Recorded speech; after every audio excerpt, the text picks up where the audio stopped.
नमस्कार दोस्तों, वीडियो में आप सभी का स्वागत है। आज की इस वीडियो में अपन बात करने वाले हैं डिफेंस सेक्टर की एक काफ़ी important company Mazagon Dock Ship Builders Limited के बारे में। स्टार्ट करते हैं अपन इस कंपनी के काम से। तो Mazagon Dock Ship Builders Limited 1774 में स्थापित हो चुकी थी और आज की डेट में ये एक बहुत ही प्रोमिनेंट शिपयार्ड है इंडिया का। शिपयार्ड बेसिकली जहाज बनाने वाले स्थान को कहते हैं। 1960 से आज की डेट तक ये कंपनी लगभग 801 वेसल्स बना चुकी है, बेसिकली शिप्स बना चुकी है। इसमें ऑफकोर्स वार शिप्स, सबमरीन, कार्गो या फिर passenger ships and offshore platforms भी है। ऑफशोर प्लेटफॉर्म्स आप नहीं जानते तो आप लोगों के स्क्रीन पे एक फोटो, बेसिकली एक ऐसा स्ट्रक्चर जो समुद्र के किनारे नहीं बना होता है, वो बिल्कुल बीच में बना होता है, उसको अपन ऑफशोर प्लेटफॉर्म कह देते हैं। अगर सेल्स ग्रोथ देखें तो पिछले 3-4 साल में इस कंपनी की काफ़ी अच्छी सेल्स ग्रोथ देखने को मिली है। प्रॉफिट ग्रोथ में भी काफ़ी अच्छी ग्रोथ देखने को मिली है पिछले 3-4 सालों में। इसके अलावा रिटर्न ऑन इक्विटी भी पिछले 3-4 सालों की काफ़ी बढ़िया है। इसके अलावा रिटर्न ऑन कैपिटल एम्प्लॉयड भी पिछले 3-4 सालों में काफ़ी अच्छी देखने को मिली है। एक और अच्छी बात तो दोस्तों ये है कि इस कंपनी के पास आज की डेट में लगभग 13,286 करोड़ का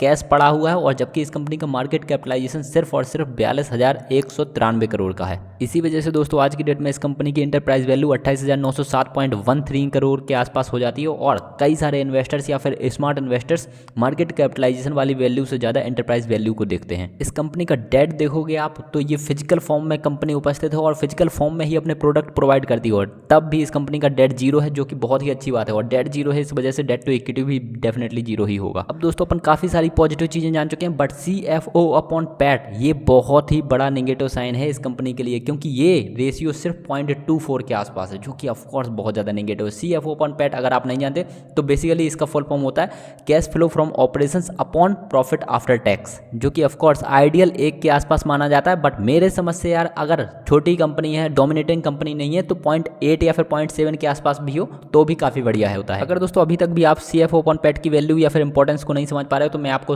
क्लियर एक एग्जांपल से कर देता हूं कि अगर कंपनी ने 100 रुपये की सेल्स दिखा रखी है ना, तो कंपनी को एक्चुअली में 100 रुपये प्राप्त नहीं हो रहे, कंपनी को उससे काफ़ी कम पैसा प्राप्त हो रहा है। बेसिकली यही CFO अपॉन पैट दर्शा रहा है इनका। इसके अलावा दोस्तों इस कंपनी के PE और PB रेशियो भी मैंने स्क्रीन पे दिखा रखे हैं, और बाकी कंपनी से कंपैरिजन भी दिखा रखा है। आप लोग चाहें तो देख सकते हैं। बेसिकली PE और PB जितना कम होते हैं उतना बढ़िया होता है। और दोस्तों मेरे ख्याल से इस कंपनी के PE और PB दोनों ही ठीक ठाक रेंज में, बहुत बुरे नहीं है, बहुत अच्छे भी नहीं है। इसके अलावा दोस्तों इस कंपनी का रिटर्न ऑन इक्विटी और रिटर्न ऑन कैपिटल एम्प्लॉयड का पीयर कंपेरिजन भी आप लोगों की स्क्रीन पे है, आप चाहें तो बिल्कुल देख सकते हैं। अब इस कंपनी का शेयर होल्डिंग पैटर्न देखते हैं तो टोटल प्रोमोटर होल्डिंग 84.83% है, और प्रोमोटर्स यहाँ पे गवर्नमेंट है, तो ये बहुत ही अच्छी बात है। यहाँ पे प्रोमोटर होल्डिंग लगभग 84% के आसपास है, ठीक है। इसके अलावा म्यूचुअल फंड की होल्डिंग बहुत कम होना एक बहुत ही बड़ा नेगेटिव साइन है। डोमेस्टिक इंस्टीट्यूशंस की इन्वेस्टमेंट भी ना के बराबर है, जो कि एक ऑफ कोर्स नेगेटिव साइन है। इसके अलावा दोस्तों FIs की इन्वेस्टमेंट भी यहाँ पे 3% के आसपास ही हो रखी है, और रिटेल इन्वेस्टर्स यहाँ पे 11% के आसपास है। तो पर्सनली दोस्तों मुझे देख करके ये शेयर होल्डिंग पैटर्न देख करके ऐसा लग रहा है कि ये बहुत ज़्यादा पॉजिटिव तो बिल्कुल भी नहीं है। अब दोस्तों इस कंपनी का फाइनेंशियल ट्रेंड देखते हैं तो लास्ट के 4 सालों में लगातार इस कंपनी ने प्रॉफिट बुक किया है, कभी भी इस कंपनी ने लॉस बुक नहीं किया, और प्रॉफिट में भी लगातार ग्रोथ देखने को मिली है, एंड रेवेन्यू में भी लगातार ग्रोथ देखने को मिली है, सिवाय 2021 के। अब दोस्तों एक बार इस कंपनी का ग्राफ भी देख लेते हैं तो लास्ट के 1 दिन का ग्राफ, 1 वीक का ग्राफ, 1 मंथ का ग्राफ, 1 ईयर का ग्राफ, 5 ईयर का ग्राफ, तो आप पाओगे कि लास्ट के 5 सालों में इस कंपनी ने लगभग 1100% से ज़्यादा रिटर्न्स दिए हैं, एंड लास्ट के 1 ईयर में इस कंपनी ने 181.95% के रिटर्न्स दिए हैं।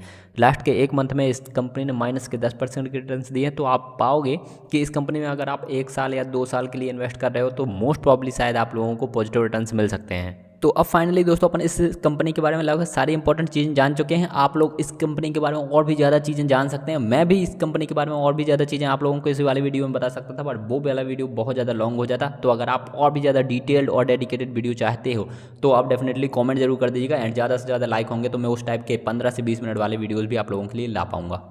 तो अब दोस्तों आप लोग अपनी रिस्क एपेटाइट के हिसाब से इस कंपनी में इन्वेस्ट कर सकते हो या फिर नहीं कर सकते हो। मैं इस वाले वीडियो के माध्यम से आप लोगों को बिल्कुल भी रिकमेंड नहीं कर रहा कि आप इस कंपनी में इन्वेस्ट करो या फिर ना करो। मैं सिंपली अपना बता देता हूँ, मैं इस कंपनी में डेफिनेटली थोड़ी बहुत इन्वेस्टमेंट करूँगा, बट मुझे इनका CFO अपॉन पैट देख करके काफ़ी ज़्यादा रिस्की इन्वेस्टमेंट लग रही है अपनी, बट फिर भी मैं यहाँ पे थोड़ी इन्वेस्टमेंट जरूर करूँगा, जिसको मैं ऑफकोर्स मान करके चलूँगा कि अगर मैंने यहाँ पे 100 रुपये लगाए तो वो 100 रुपये 50 रुपये डेफिनेटली हो सकते हैं। मैं ये वाला रिस्क अपने दिमाग में ले करके चलूँगा। एंड दोस्तों आप लोग भी किसी भी कंपनी में अगर इन्वेस्ट करते हो तो आप लोग वहाँ पर अपने रिस्क एपेटाइट के हिसाब से पहले अंदाजा लगा लीजिएगा कि आप इस कंपनी में कितना लॉस बियर कर सकते हो। एंड फाइनली दोस्तों इस वाली वीडियो में इतना ही। अपन मिलेंगे अगले वीडियो में। चैनल को विजिट करके और इंपॉर्टेंट वीडियो जरूर देख लीजिएगा।